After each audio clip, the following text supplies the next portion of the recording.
어제 이재명 대통령이 야당 지도부와 만났습니다. 취임 18일 만에 공식 만남을 가진 것은 2년이 다 되어 마지못해 이재명 대표와 첫 만남을 가진 윤석열의 행태와는 확실하게 대조됩니다. 그리고 그 2년 동안 국민의힘은 협치를 위해 야당 대표를 만나라고 윤석열에게 제안한 적이 없습니다. 그런데 지난 3년 내내 협치를 벌인 내란잔당 따위가 당선 직후부터 요구하는 게 뭐가 그렇게도 많습니까? 맡겨놓은 걸 내놓으라는 줄 알았습니다. 국민의힘이 첫 번째로 요구한 것은 특검하지 말라는 것이었습니다. 특검은 원래 야당이 검찰을 못 믿어서 하는 건데 이제 정권이 바뀌어 여당이 되었으니 검찰을 믿고 하지 말랍니다. 그동안 국민의힘이 어떻게 검찰을 이용해 왔는지 자백하는 셈입니다.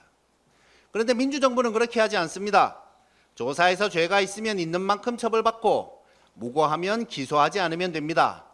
그동안 검찰이 그렇게 하지 않았기 때문에 특검을 통과시킨 것입니다.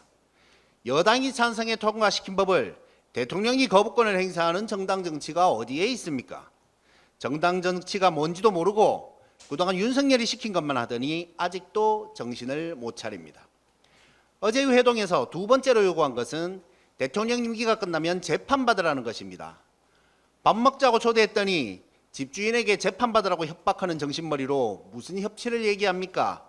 그런 건 대변인 논평으로나 낼 일이지 국정 운영을 얘기하는 자리에서 면전에 대고 할 일입니까? 이런 사람들이 어떻게 국정 운영의 동반자가 되겠습니까? 세 번째 요구는 총리 지명을 자진 철회하라는 것입니다. 말 같지 않아서 한마디만 합니다. 당신들 같으면 그렇게 하겠습니까? 네 번째 요구는 법사위원장을 내놓으라는 것입니다. 절대 안 됩니다. 참여정부 시절 여당인 열린우리당은 넓은 마음으로 야당의 법사위를 양보했습니다. 그 결과 법안 통과에 평균 3년 정도 걸렸습니다. 무슨 일이 되겠습니까? 한나라당 법사위원장이 친일진상규명법에 반대하며 목리를 부리고 의원들이 행정수도 이전을 반대하며 법사위 문에 못질을 하고 바리케이트를 친 것도 이때의 일이었습니다. 충청권 국민 여러분, 그때의 일을 꼭 기억하시기 바랍니다. 이렇게 지난 세월을 돌아보면 국민의힘이 장악한 법사위는 일관되게 법 통과를 방해하기 위해 노력했습니다. 그래놓고는 3년간 국정을 엉망으로 만든 지금도 문제를 해결하기 위해 협조하기는커녕 법사위를 장악해 일을 못하게 하겠다는 야욕을 또다시 보이고 있는 것입니다. 경제가 나빠야 야당이 잘 된다는 말을 하던 한나라당 때의 심보가 여전합니다. 지금은 일을 해야 할 시기기에 일할 법사위원장이 필요합니다. 원래 민주당 몫이었으니 민주당이 맡아야 하고 꼭 야당이 맡아야 한다면 협치를 잘할 야당, 더 빠르고 더 강하고 더 선명한 조국혁신당이 맡겠습니다. 우리 일 잘하잖아요. 믿고 한번 맡겨주십시오.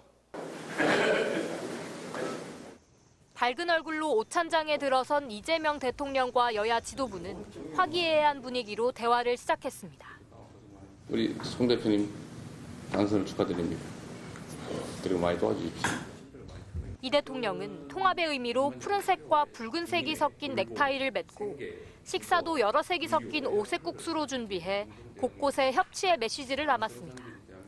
이전 정부에서 비교하는 건 아닙니다만 720일 걸렸다고 그래요. 대통령께서 협치에 대한 진정성을 느낄 수 있을 것 같습니다.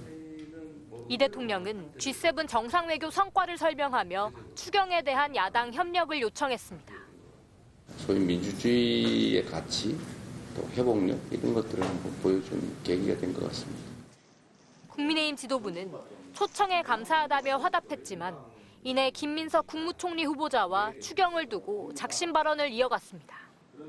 문재인 정부의 소득주도 성장이 현 정부에서 재정주도 성장으로 재현되지 않기를 정부 여당에 요청하고 싶습니다. 어떤 총리 후보자가 이런 식으로 행동했는지 청문회와 인준 절차를 대놓고 무시하고 능멸하는 오만한 행태라고 국민들께 보여질까. 야당은 또 이 대통령의 재판 문제를 거론하며 임기가 끝난 뒤에라도 재판을 받는다고 약속해달라고 직격했고 국회 법사위원장을 국민의힘에 달라고 요청했습니다. 모두 발언에선 말을 아끼던 이 대통령은 비공개 오찬 때 김 후보자의 청문회에서 본인의 해명을 지켜보자는 입장을 내놨고 야당의 법사위원장 요구도 여야 간 잘 협상할 문제라며 공을 되넘겼습니다. 그러면서도 이 대통령은 경제통인 송원석 원내대표에게 경제 현안에 대해 질문하며 대선 당시 여야 후보의 공통 공약을 추려 함께 실천하자고 제안했습니다. 그러나 총리 후보자 지명 철회와 법사위원장 양보 등 원하는 답을 듣지 못한 야당 지도부는 어떤 것도 양보하지 않는다면 식사 한 번 하면서 야당을 들러리 세운다는 비판을 피하지 못할 것이라고 날을 세웠습니다. MBC 뉴스 고재민입니다.